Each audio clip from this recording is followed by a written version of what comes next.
Hi, hello everyone. Good afternoon, good morning, good evening, and welcome to the Public Space Academy. This is Luisa Bravo. I'm the founder and director of the Public Space Academy, and this is the Keynote Lecture Series promoted by City Space Architecture in partnership with the Ove Arup Foundation and with the support of UN Habitat Global Public Space Program. As you know, we organize these public lectures, keynote lectures every month. So this is the 8th lecture for 2025. You can watch all the previous keynote lectures on City Space Architecture YouTube channel. And you can also go on the main website of the Public Space Academy, publicspaceacademy.org. And if you press on the main menu, horizontal menu, the bottom at the right, Learn, you can actually access our OpenEdX platform, which is providing free content on public space, engaging the most influential scholars, professionals, and urban innovators worldwide. I'm very glad today to have with us for this keynote lecture João Rafael Santos from University of Lisbon. Welcome, João. Hello, Luisa. Hello, everyone. So good to be here. Thank you for accepting the invitation to give a lecture at the Public Space Academy. So as usual, we will have this lecture for about 45 minutes. And then in the end, we will collect questions from the audience and we will have a short discussion. But first of all, I would like to just give you some information regarding João and the amazing work on public space that he's doing in Lisbon. João is an architect with a PhD in urbanism and a postdoc scholarship at the University of Tokyo. He's currently an associate professor at Lisbon School of Architecture. His interests include urban and territorial design with a focus on the relationship of infrastructure with public space, especially in the scope of metropolitan territories. And in fact, your approach, I believe, is really very interesting because it is addressing public space at the metropolitan scale. And your lecture, in fact, is posing a question. What if, or can we consider public space as a metropolitan infrastructure? So, again, thank you very much, João.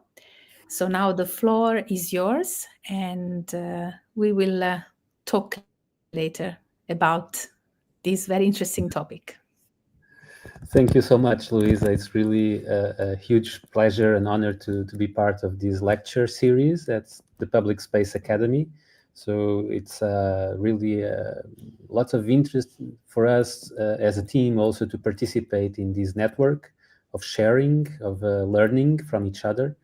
And so I hope this can be an interesting contribution to this amazing network that you and your team are setting up all over the world. So a bit on Lisbon, the contribution of Lisbon and our research. So maybe I'll try to move to the presentation. Okay. So indeed, I start with this question. And it's related with a specific research project that I coordinated of a quite large and multidisciplinary team here at the Lisbon School of Architecture, but with other schools and universities involved in Portugal. And this research project, which has been funded by the FCT, our national research agency, had this name, MetroPublicNet, building the foundations of a Metropolitan Public Space Network, with the aim, let's say, of supporting a robust, low-carbon and cohesive city and what can we learn from Lisbon, and not only learn, but also how can we make Lisbon as a laboratory to devise, to inquire into a bit of that question that motivated us. Can we think of public space as a metropolitan network, as a metropolitan infrastructure? Just to give you a first introduction for the website, it's the research project has many information that has been produced throughout the 4 years of its development. Everything is online and freely accessible, downloadable, so open access, just as Public Space Academy and all of its materials. And this project also had the institutional support of the Metropolitan Area of Lisbon, so the body that joins together the 18 municipalities, because we thought that this was also a challenge to articulate with the institutional level in order to promote a societal contribution and policy-driven approach for the research. So where did this project start with the questions? I would say that it first started with our own contact with the realities of our territory, the metropolitan area of Lisbon, a quite diverse, rich, complex, layered territory in which the landscape, the water, the rivers are embedded in the way how the cities and the quite diverse fabric of urban systems have shaped and evolved through time. So a very, very heterogeneous and complex system in which we thought, and there is this idea, that much of this territory, although it's quite rich and complex, it's also rather splintered, rather fragmented, and still lacks a sense of unity, a sense of articulation, of internal cohesion. And we thought that eventually public space could be a contribution if we thought of it as an infrastructure to provide that kind of support and cohesion. Of course, we had the help of many scholars, friends, designers that had already did an amazing job in conceptualizing, in programming, in planning, in establishing the design, whether at a conceptual level or in a material level, what can be and the ideas of public space in multiple scales and also at the metropolitan level. Barcelona, our very close friends with whom we work very often, have also did a quite interesting and inspiring work in trying to understand how the transformation of specific public spaces throughout the metropolitan area can be and can become an element or a feature that provides identity and a common ground. We have so many examples. I'm just going to show, since the outstanding proposals for the Grand Paris by Bernardo Secchi and Paula Vigano, the different studies they made in which the diversity of heterogeneity of metropolitan fabrics, large open spaces, big infrastructures are articulated with the common ground of more everyday life spaces. Or the work of Bureau Basmet in Brussels, the work of the All London Green Grid that was established as a frame to articulate public space, water, facilities, neighborhoods throughout London metropolitan area, or the Green Plan of the city of New York. So all of these are, I would say, approaches, different approaches through different kinds of tools, different kinds of programming elements to create or to devise or to inspire this idea of a metropolitan design, a metropolitan conceptualization of public space. Also, the idea that also our friends and one of the consultants of our project, Carles Llop from Barcelona, also had of devising and recognizing, acknowledging the presence of existing streets, roads, pathways, itineraries, green corridors as the vocabulary and the assembling pieces of what could be the idea of roads, streets, central squares of a metropolitan scope. In Portugal, public space has also become a field of quite important interest for architecture, for research, for scholars, also for PhD theses like these ones that were devised by elements of our team here in Lisbon. And I would say that the question that we made doesn't come out of nothing. Actually, it came from this text by Oriol Clos, in which he sees the public space on one side as the structuring fabric of our urbanity, an idea of intensity that bridges together the different parts of the metropolis. So this idea of diversity is extremely important, and of structure, it's extremely important. But also, on the other hand, a very powerful claim that public space can establish the imaginary for the territory. And in this sense, it's both a material and an immaterial infrastructure of the metropolis. So we started a bit from this. Also, we are in an architectural school with urban design approaches. And so we also clearly saw this as a tool that can also be used for projects. So that is something that characterizes architects, planners, the idea of project. And then we also have an interesting work in terms of literature, in terms of scholarship, for the idea of territorial design, Proyecto Territorial by Joaquín Sabaté, or the regional design approach, which articulates not only mapping process, design and drawn process at the metropolitan scale, but also different procedural and communicative components, images, visualization, as tools for collaborative negotiated and anticipated argumentative iteration. So the project developed according to this workflow, first to map, to conceptualize, then to map and identify the multiple public space projects in the metropolitan area of Lisbon, and then case studies that were further developed to better understand and characterize these transformations.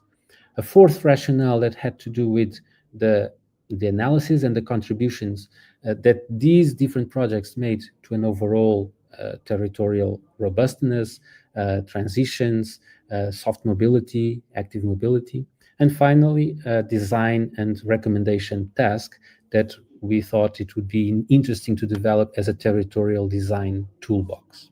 Of course, all of this in communication and articulation with many interesting partners, both from the academic and scientific community, but also on the administration, the local governments, and a wider audience. So for the lessons, what can we learn from the past? So the project looked for 25 years of public space improvement and qualification in the metropolitan area of Lisbon. So trying to understand which types were developed, which locations, what were the urban context and how it was framed. And this became what we called the Atlas of Public Space in the Lisbon metropolitan area, that can be assembled through this map or this cartography, in which we mapped all, I would say, we tried to get to all, always a difficult task, but all of the public space qualification interventions.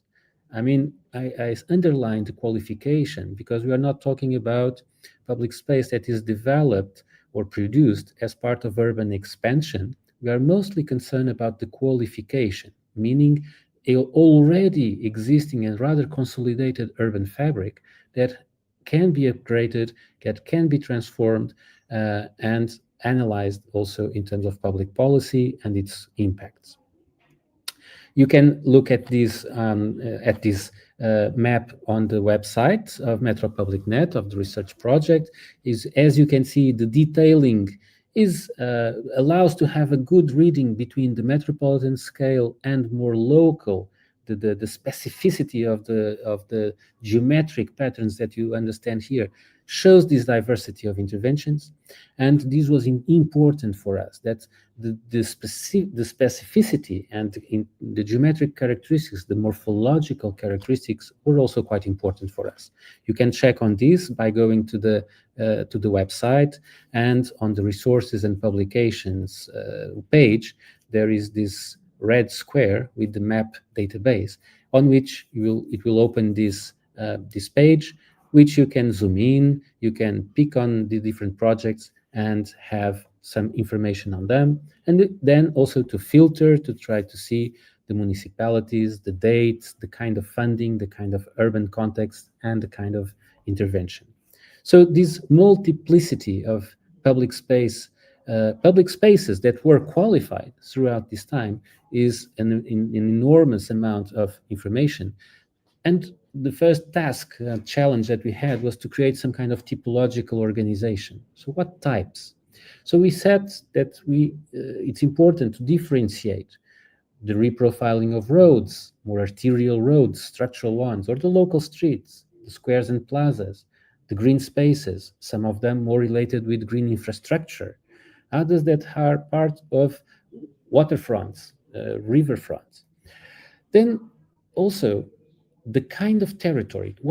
It's not the same to intervene in an historical context, a very historical area with layered consolidated areas, or more recently developed spaces with different spatial patterns, whether more formal or informal types of urbanization. The natural physiography, the natural conditions, if they are different, probably there will also be different responses from public space qualification. So the territory types were also a way of systematizing all of these interventions. And so connecting the geographical scope of this mapping together with the types, with the spatial types, the territory types, we could also understand how they evolved through time. We could also articulate for each one of them. We also identified the promoters, the funders of those interventions. And we came, for instance, to the conclusion, when this is graphically expressed in this kind of map and graph, that the municipalities were really the big players, the big drivers of change and intervention. But there are also very, very important contributions from national and European funds in this transformation. I'm not going to explain in detail this kind of maps. I'm sorry, this one is in Portuguese, but the idea is that by articulating this kind of statistics, we can also understand where are the priorities in terms of the different funding programs, the different promoters, and this may be helpful to the public administration to assess a bit on how is these policies and funding impacting really the territory. What kinds of urban space, what kind of public space is being promoted by each one of the different funding schemes, or even to create charts like these or mappings like this in which we have a more territorialized distribution of the public spaces according to the different municipalities based on population, for instance, or in terms of densities. What are the most common types of intervention? What are the most common territorial types? Intensive urbanization, so high density residential areas, for instance, are the most common areas where this has been intervened, which is an interesting scope because usually it's also where you have more people living. Statistical cross-referencing between the census, so the demographics, where do people live? And we saw that, for instance, 73% of the whole population of Lisbon Metropolitan Area lives within a radius of 400 meters from one of these public space qualifications, interventions. With a more complex kind of statistical processing to know where are the most vulnerable and the least vulnerable in terms of income, in terms of unemployment, in terms of the physical conditions of their housing. So this map of the blue and red, the most vulnerable, the least vulnerable, and how are these interventions being located to these extremes, can also talk a little bit about the context of social and territorial cohesion. Where are the publicly promoted housing districts? For instance, 70% of the interventions are within publicly promoted housing districts. 12% are in illegally developed neighborhoods. So these numbers, they do have a reading that portrays an urban and metropolitan reality. But this scale, so the metropolitan scale, of course, it's quite different to grasp just with statistics. So we went for some case studies. We picked on 24 different case studies within the metropolitan area. And we organized 3 little books, each one of them based on 3 rationales. We called it the public space rationales: the blue and green infrastructures, the walkability and active mobility, and the connected and cohesive neighborhoods. So these 3 rationalities, they allowed us to group different interventions in order to communicate in an easier way with the general audience, and also to articulate and to devise graphical representation for each one of them into a coherent whole. I'm going to show you some parts of these books as expressions of these case studies and how we dealt with them. One is a linear park around a water line, so a stream that was in a very dense urban area, residential area, in a rather peripheral position considering the main urban and metropolitan core. This river was the backside of all of this urban development. And the public space transformation allowed to create new areas for leisure, for walkability, for connection, for water and hydric regularization, for flood control, and to create really a new sense of urban identity towards this territory and towards its landscape. A second case study was a set of beach infrastructure that also talks about these natural features that are very prominent in Lisbon metropolitan area. So the support areas that serve beaches, which are very thought during the summertime, but all over the year, making them accessible, making them part of a public space network. Many of them actually well connected to the surroundings. So it's not just the parking, is not just the commercial space, it's how to get there, how to walk until the beach, how to connect it through bicycle paths. One of the projects that was more concerned about mobility was a light tram that was established in the south bank of Lisbon, so in the municipalities of Almada and Seixal, using former national roads, but also urban streets, urban avenues, and reorganizing and qualifying the public space around and along this new tram line. So the possibility of a rather heavier transportation solution was the pretext, was the opportunity to reorganize and to qualify these urban and inter-urban spaces. So the kind of graphical decomposition that we developed for each one of these cases, you can see that they are more or less common. They follow the same graphical code, and this helped us to create a sense of comparison. Another one was a set of parallel lines of mobility in an area to the north of Lisbon, full of heavy infrastructures along the River Tagus. On one side, an establishment of a riverfront promenade that opened up the riverside to the communities that were close to the river but quite disconnected from it. So a new sense of opening to one of the most important and relevant landscape elements in the metropolitan area. And on the other side, parallel to this, the reorganization of a national road that was very difficult to walk, very difficult to cycle, into an urban system that can integrate all sorts of mobility.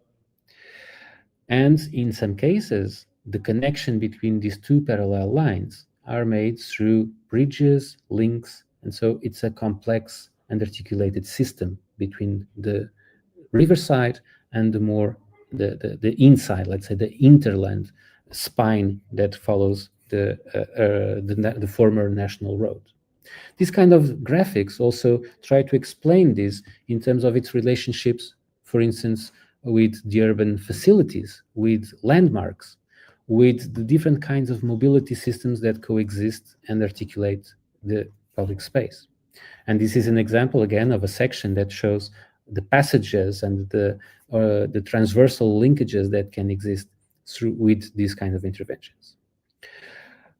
More on a, let's say, neighborhood scale, the neighborhood of Ajuda, it's an old neighborhood in Lisbon with a rather an important heritage context, in which an important street that connects the riverfront with the royal palace to the north was requalified, reprofiled with a landscape architecture team, but also the neighborhoods that are placed next to this main street, which are also quite interesting and very with character, with social character, cultural character.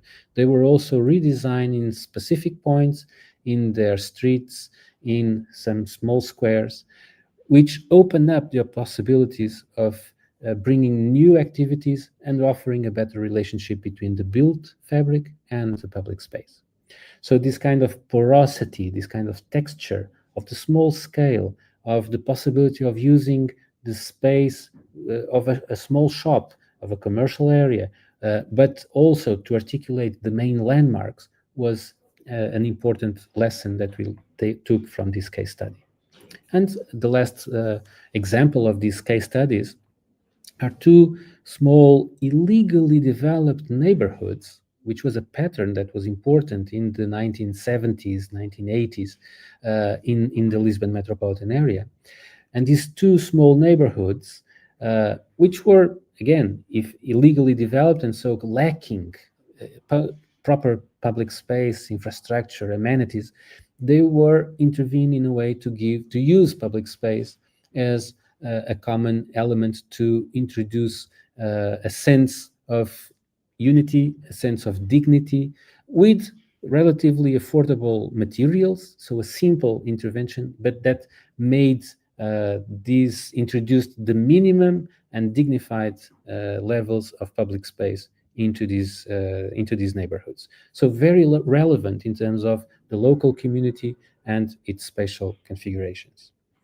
So we also produced as a kind of table, as a synthesis of the whole of the 24 case studies, we produced these tables in which we compare at the same scale, with the same graphical code, with a sense of typological organization, the 24 case studies and all of the urban systems that we can relate to that.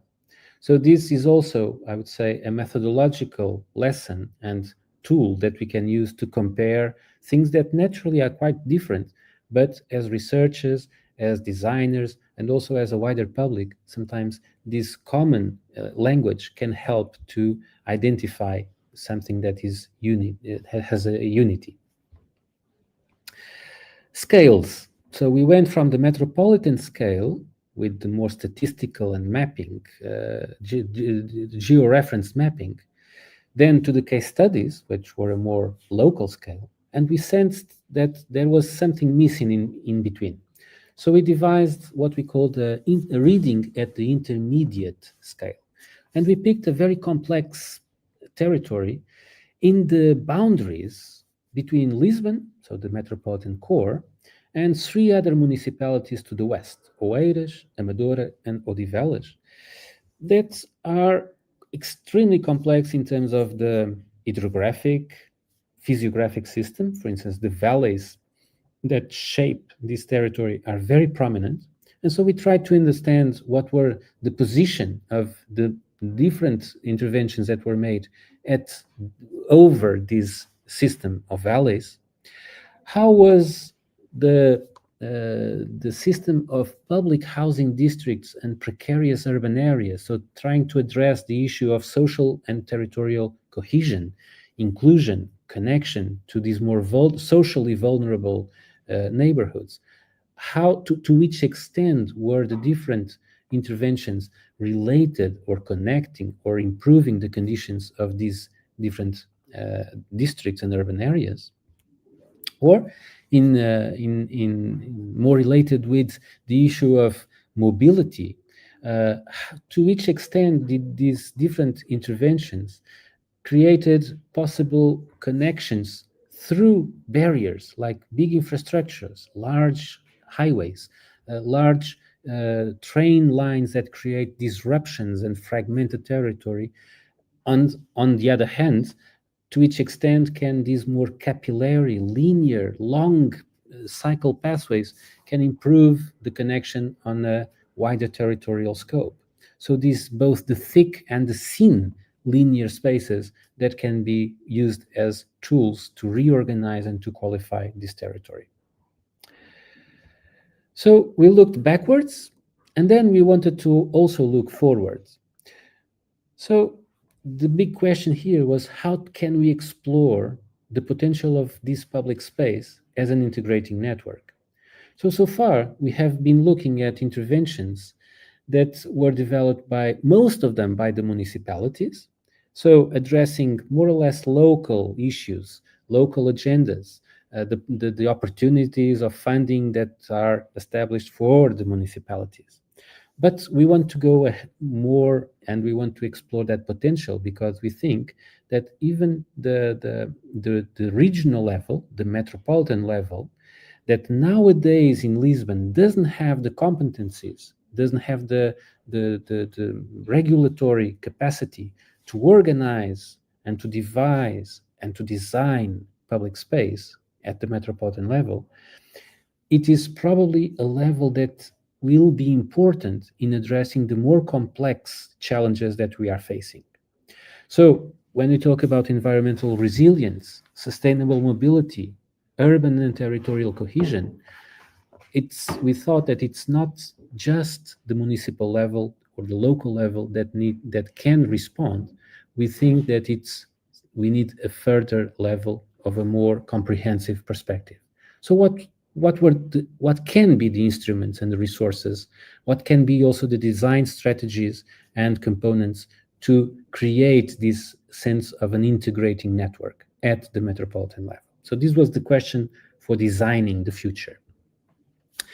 I'm going really fast now on some of the events that we organized to discuss these possibilities. So seminars with experts, designers, policy makers, government officials, discussions within our team and with the consultants, talk walks with the public, with the designers that were involved in the different projects that gave also their perspective, collaborative articulations with our own students in specific curricular units, in workshops, discussions and participations in international seminars. So all of these contents and the communication that were developed were important to frame and to think of different strategies, possibilities, opportunities to articulate this idea of a territorial network. I'm showing a bit of our own students' design and process on choosing some laboratory sites with the complexity that we find on the whole metropolitan territory.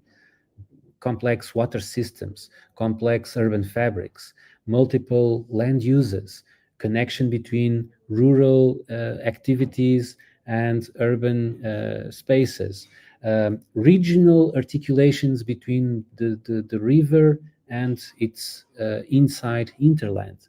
So these are possibilities that were presented to the students in different years and different studios, and they come with extremely interesting approaches, designed approaches that helped us to think on what could be design and typologically think of design and planning strategies. So in the end, we devised what we call this territorial design toolbox for a metropolitan public space network. Of course, it's a proposal, it's a contribution, a toolbox that needs always to be assessed in terms of its context, in terms of its institutional framing, in terms of who are the actors, what are the objectives, what are the values.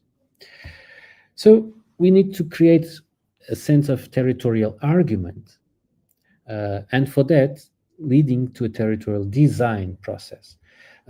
We came up with this scheme, which probably it's a bit small to follow, but there will be also other possibilities to look at it with more detail in our website and in the publications that we did. But what the main idea here is that this circular path that connects this territorial design approach, on one hand, acknowledges the existing resources. So we are never starting from the blank sheet. We are always addressing and introducing the existing resources and then using them to build vision and agency. And this can be done at different levels. On a higher level of the values that change, that are political, that have to do with the mindset and the political willingness and the societal acknowledgement of what are the current big challenges. So values of biodiversity, of cultural diversity, the idea that public space is part of the commons. These values may change from place to place, but we set them here as inspiring values according to our context. The challenges of promoting urban and environmental robustness, of transitioning towards sustainable and low carbon mobility, or of fostering inclusion and territorial cohesion. On the let's say the lower levels, or I would not say the lower, but the more structural, fundamental, and material levels of this public space network, we have landscape. Landscape that is the outcome, the combined outcome of infrastructural networks, of the settlement and forms of occupation, of the resource production and consumption metabolism, of the ecological systems. And on a more artificialized level, the public space systems of walkable and circulation spaces, parks and greens, water spaces, the ground floor interface between buildings and public space, the amenities that allows us to stay together, of convivial amenities. And in the middle, that was also a bit of our contribution on how to understand what could be the layer that connects all of this. It's our proposal for a Metropolitan Public Space Network, which will be made of 6 components, a proposal of 6 components that I will explain in the following slides. But this territorial design process, it's really a process. So it means that we need to develop an idea of incremental network strategies. In this continuous circle, we need to acknowledge resources and build vision. And so it will not be done all at the same time. It's not a blueprint. It's something that is incrementally developed. That means that we need to map, and mapping what has been done is also part of the project. Understanding the different scopes and the different levels. So multi-level and cooperative governance of all of this design approach is extremely important. And finally, the idea of metropolitan imaginaries. What kind of metropolitan imaginary are we talking about? Do we have one? Do we have multiple? Are they curated? Can they be part of the way how we shape, how we think, how we imagine public space? And of course, then there's also on the actors and governance realm, all of the policies, the legal framework, the institutions, and the developers that make all of this happen. They need to be integrated into all of this. So where to start? Where does it make sense to start? That is something that we felt that we had to answer to this question, because a network for a metropolitan area is something of an amount, an extremely big scale, and we need to start somewhere. So we thought that maybe there are three main arguments to start looking for an idea of network. First, the locational interest. It means that there are some points that are so difficult to articulate if we think of them side by side, municipality by municipality, that it's much better to articulate them in an intermunicipal effort.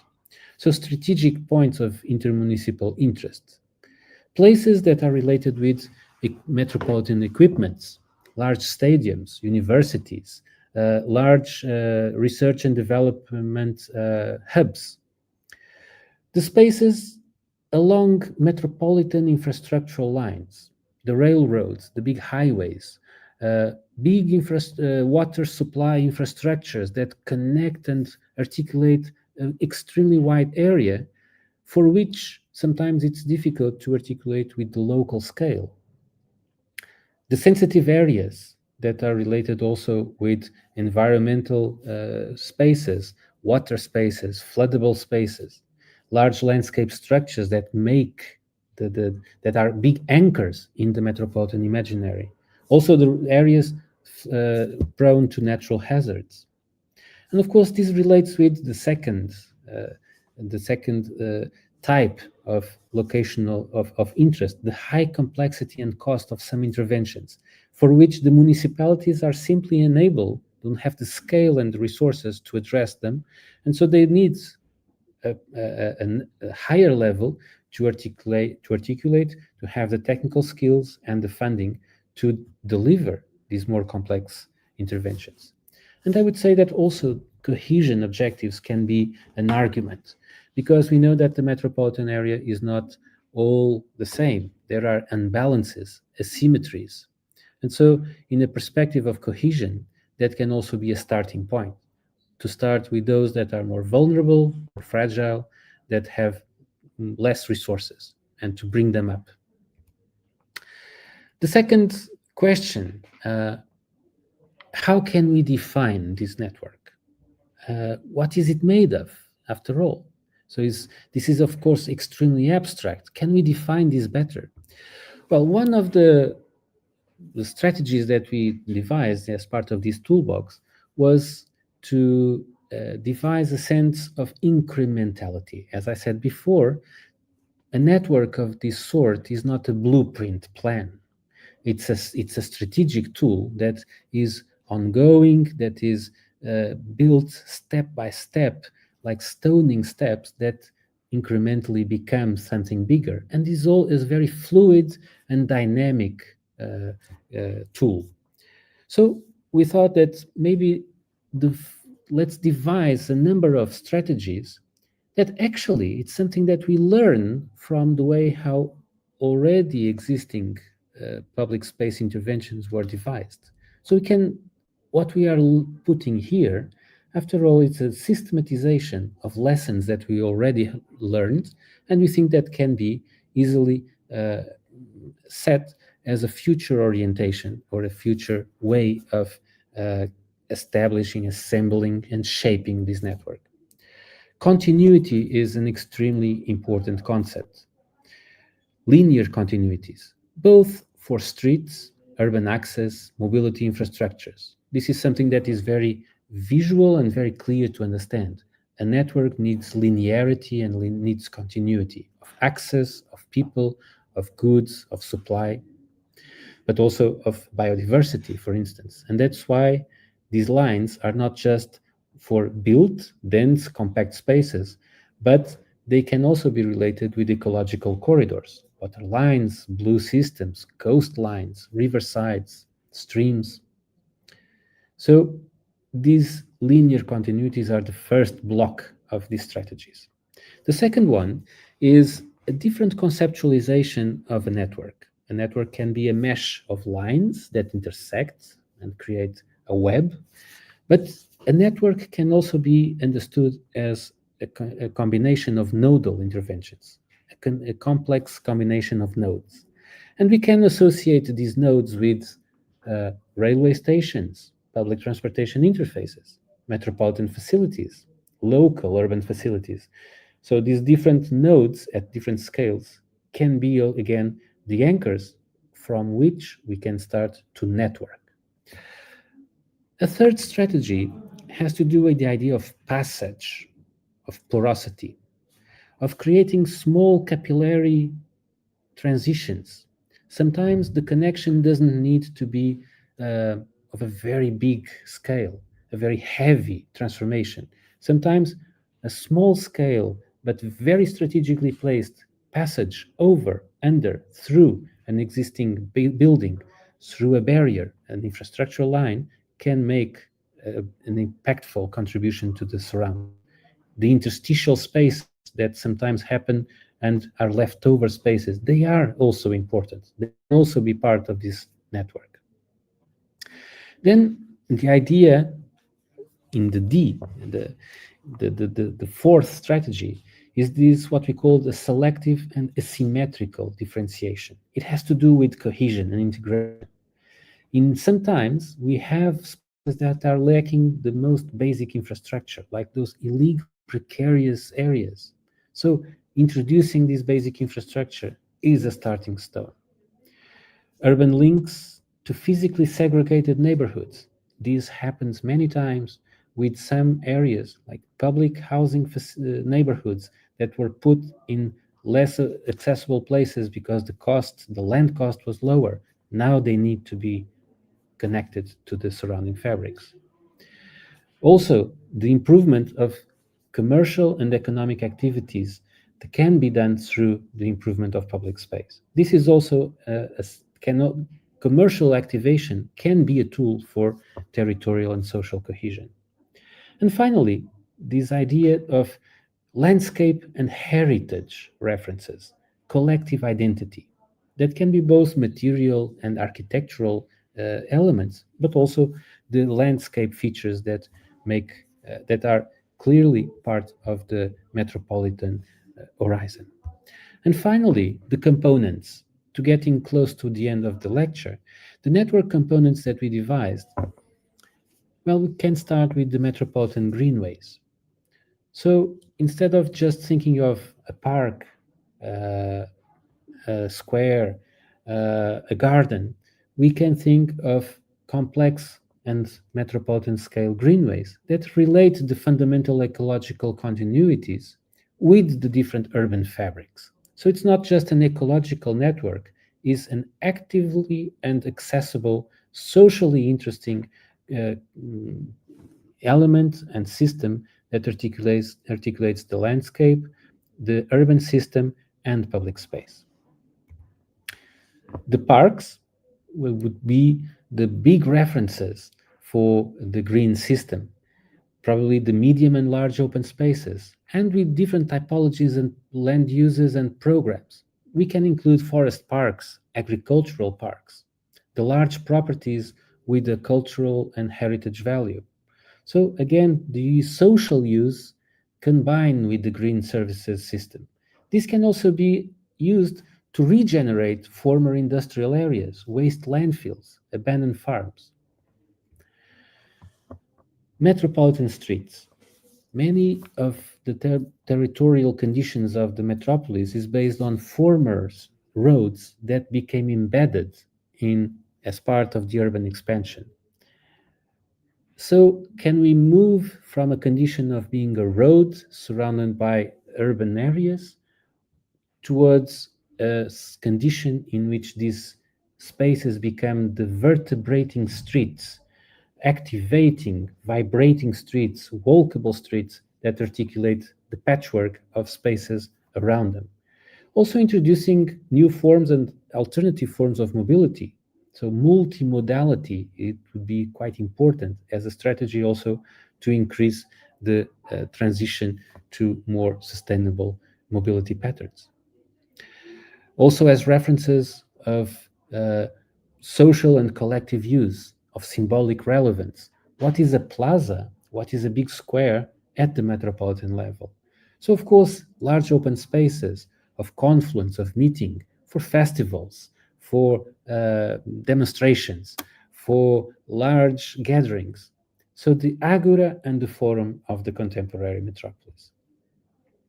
Just as medieval cities had their walls and their gates, and the gates being extremely relevant places in the city, the same can be said about the metropolis. So these gateways would be complex nodes related with the accessibility to public transportation systems, of course, but they can also be references, landmarks in the mobility landscape. People that are moving every day, commuting from their home to their work, to their school. So these are the references that can become the landmarks and the key points on the metropolitan system. And finally, a more immaterial component. We called them the metropolitan itineraries. So these can be more immaterial, thematic routes, narratives. They would be more curated through performative practices, compositional senses, including artistic expression, so to reveal the uniqueness, the historical, the scenic, or the social value of different places. And so it's also part of a narrative and of an ongoing, always changing argument of what is this Metropolitan Public Space Network. And to finish, we started with this map as the basis, and we felt that we also would need a map for the future. We would not go and design a network because that would be contradictory with all of this very rich process. So what we did was an alternative map made of a collage of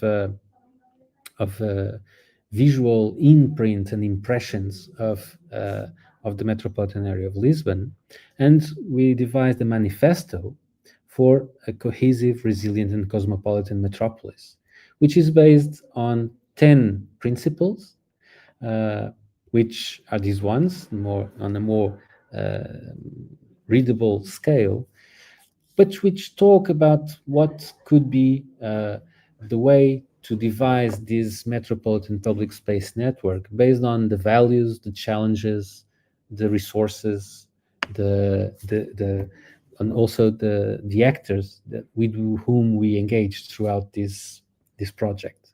Landscape at the top, continuity, very important basis. So everything is already there. We need to assemble them and to give them meaning. How? Through also green and blue infrastructures, the mobility, looking for the inclusiveness of the habitat. So more than the housing, it's the habitat that we need to consider. Unlocking the resources that exist in existing structures.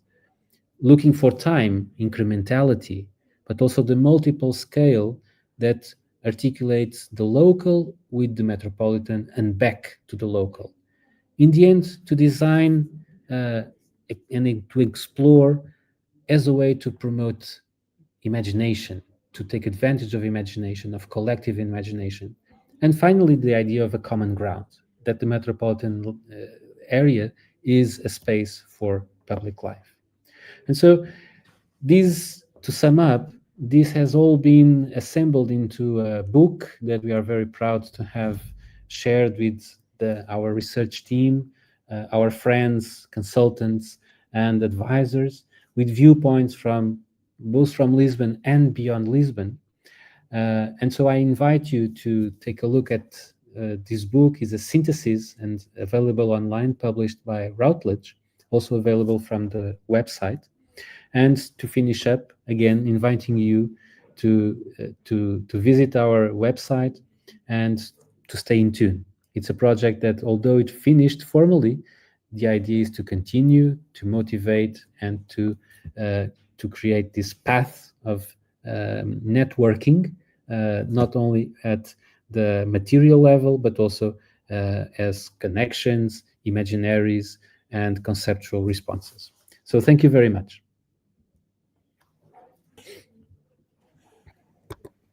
Thank you very much, João. I think you actually gave an amazing presentation, so comprehensive in regard of this metropolitan approach to public space that maybe we do not consider enough when we talk about public space, because usually it is intended as mostly related to architecture projects or neighborhood scale, which of course is also very important. But I think what your work highlights very well is that public space can be taken into consideration from the very beginning of territorial development, also as a strategic asset for territorial and metropolitan development. And by doing so, you actually relate the public space with, as you explained very well, with the landscape, housing, mobility, environment, commercial development. So it can really play a crucial role in designing better metropolitan areas. And in fact, another very interesting aspect that we always repeat when we talk about public space is that spatial distribution of public space is very important. It's not just quantity, but spatial distribution, which you also explained, and interconnectivity in the urban setting, and from what you presented also from metropolitan territorial perspective. So I think it's a great way to actually highlight once more why public space is so important. Yes. Yes, and also, you know, all these booklets which I have. I'm very fortunate to have all your booklets and you know, production, the guide with the 10 principles, and of course the book that you showed in the last slide is available in open access format. So there is a lot, I mean, in terms of, you know, research outputs that can be used for those who are interested to know more about this approach. Yes, it's. I think that this has been also a challenge for us, really, to try to find a way to address, to map, to outline what are we talking about when we talk about metropolitan public space or public space at the metropolitan level. What is this? So it was also a challenge, and I would say that the research and its different outputs probably is a preliminary contribution of different pathways on how to grasp this very polyedric concept. It will be extremely difficult to have one definition of metropolitan public space. There will be many possible definitions, and so also many different ways of grasping it, acknowledging it, outlining, mapping, and that is part of the research questions that we had to address. Yes, as you can read here, Lance J. Brown from New York, who sits in the steering committee of the Public Space Academy, says excellent research and elaboration. Thank you. Thank you. Thank you, Lance, for this comment. I see also many more appreciation comments.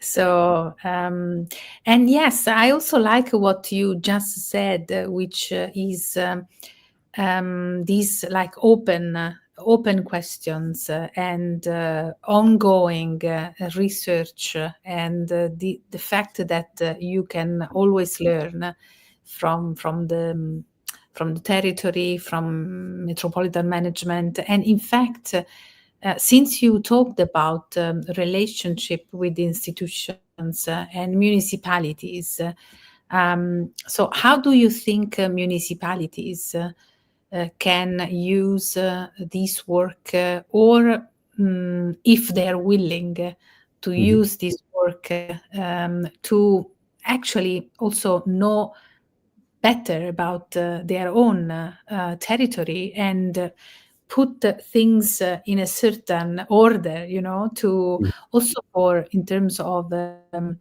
territorial policy making, as you explained, with all these different metropolitan plazas, metropolitan gateways, because it's part of strategic urban development.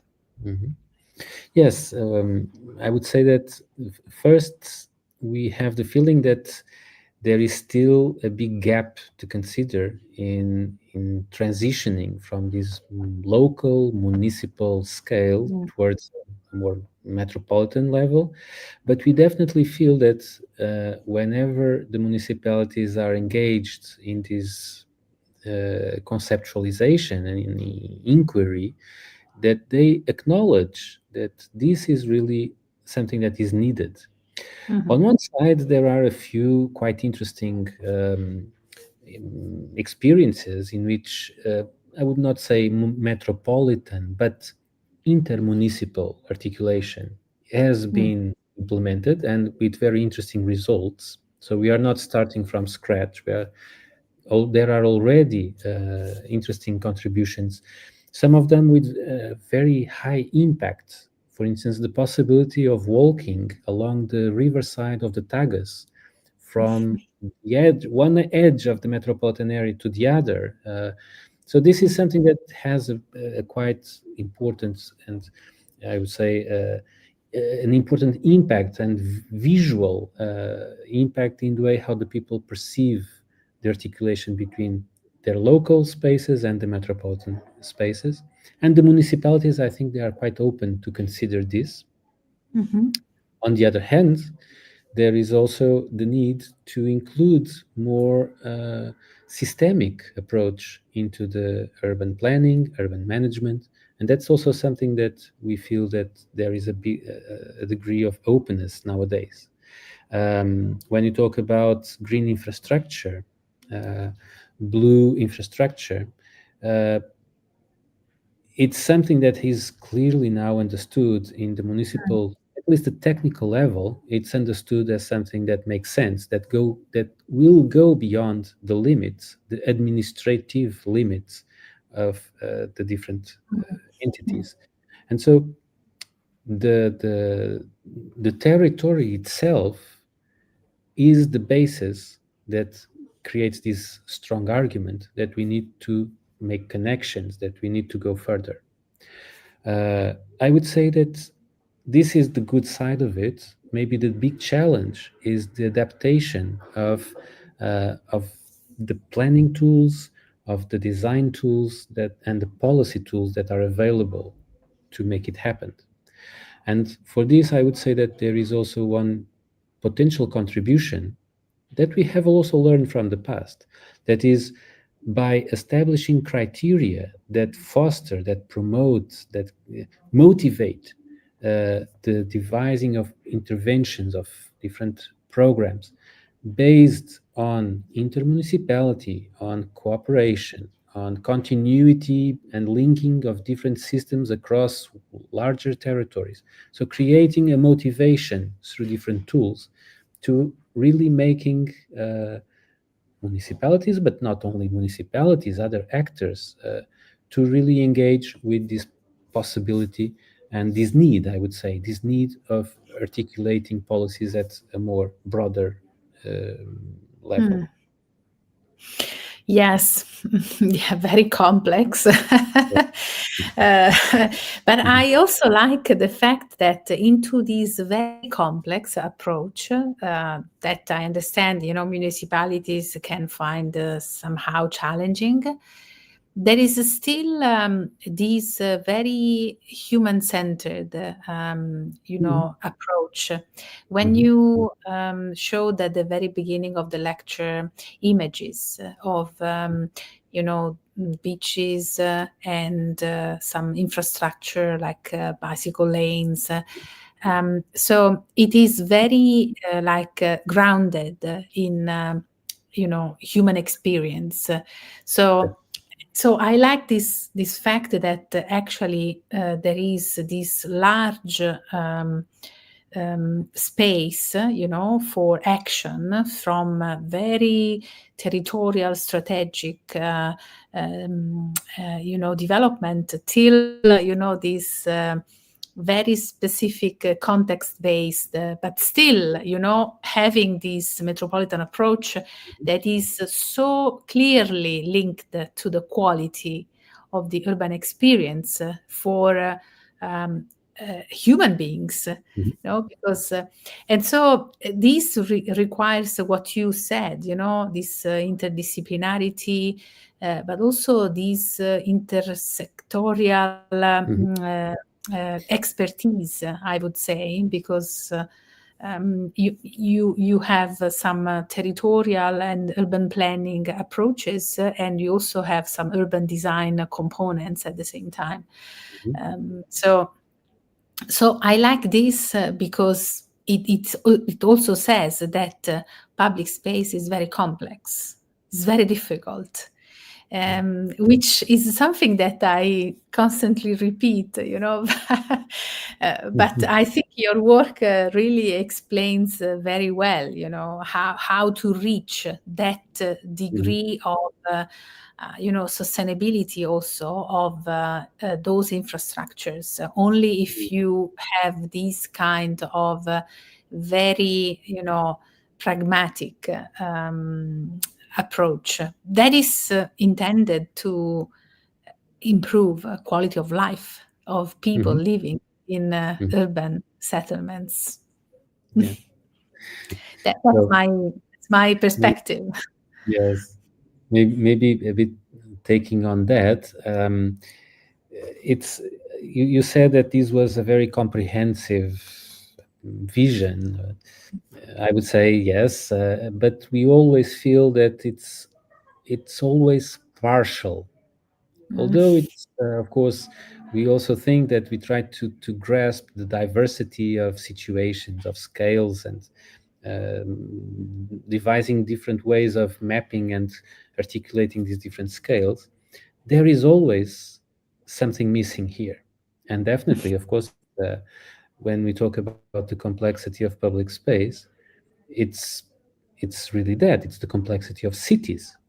So it's almost impossible to grasp everything into one object with which you deal on a complete, totally holistic way. That's an attitude. It's a goal. It's an ambition. But we know that in a pragmatic way, it's something extremely difficult to accomplish. But I think that you mentioned now that there is this human side, the human scale, the material use, and maybe taking a bit on that. The way how we acknowledge these interventions, it somehow also relates with that human scale. Not, I must say that we were always asked when we did presentations, discussions, did you go and talk with the people, try to have let's say, a sociological perspective? How do the people behave? How do they react? And and we always said, actually, that would be quite interesting, but we simply didn't have, for this project, we didn't have the resources, the time, the capacity to go into that dimension, which we are fully aware that it's fundamental in really devising and managing urban space and public space. But on the other hand, what we tried to somehow bring into the research was the acknowledgement, the recognition of sometimes very, very simple, anonymous interventions that were not made by authors, this idea of authorship, of design, Yes. of star architecture, of something that is more expensive, that has more of a buzz to be published somewhere.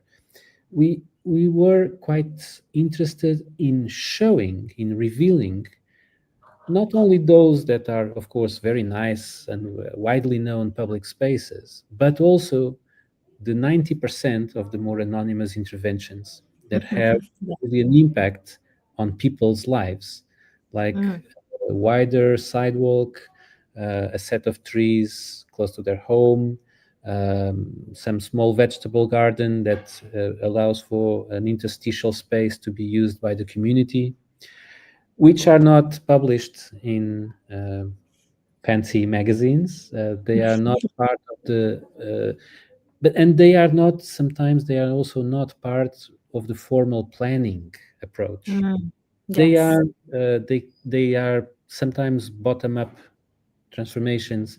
They are responses that the local governments have to local demands, local requests of groups of people that live in a neighborhood. And so this was, I would say, a bit the way how we also try to bring what you call the human scale, also as part of this conceptual approach to public space. That you may have different, let's say, levels of sophistication of design, but for this idea of a metropolitan approach, it's important to consider and to accommodate for something that may not be so sophisticated, but has really its own presence, its own justification, its relevance for the local communities, and makes a difference in the end of the day. Yes. Okay. So maybe since you said that you will continue, maybe there will be some space for this kind of investigations. Definitely. We hope that this can also be inspiring, also for others to continue and to make use also of this research. And that's why I think it's something that we share with Public Space Academy, with City Space Architecture, that these are works to be shared, to be to keep on working on a collective way, on a more spread way, and to inspire others to continue and be part of something bigger. Yes. Well, we hope so. It's part of public space. Exactly. Yes, we put a lot of efforts in doing exactly what you just said. So, and we hope that also through your lecture and the Public Space Academy, we can provide the tools, but also knowledge and inspire, people to do some additional work in their own home city or region, and to start developing research and practice on public space. And in general, the Public Space Academy is trying to link theory and practice. Because we understand the importance of academic knowledge, but in these current challenging times, it is also important to take action. And so to translate what we can learn from knowledge into some implementation projects, and initiatives. So, and I think you actually presented very well this idea that is actually inspiring us, City Space Architecture and the Public Space Academy. So thank you again, João. I hope you enjoyed this time with us. And we hope also to have the chance to continue the work with you, with the Public Space Academy. We're still discussing something we don't anticipate now, but stay tuned. And always take a look at our newsletter, because we are announcing the next keynote lecturer for December, and we are also in the process to announce the next workshop that will take place in spring 2026. Okay, so thank you for being with us. Much. Thank you so much. I hope it was an interesting contribution, and really looking forward to the next steps and to continue on making this network happen. So. Yes, absolutely. Okay, so thank you for all who attended this lecture, and see you soon.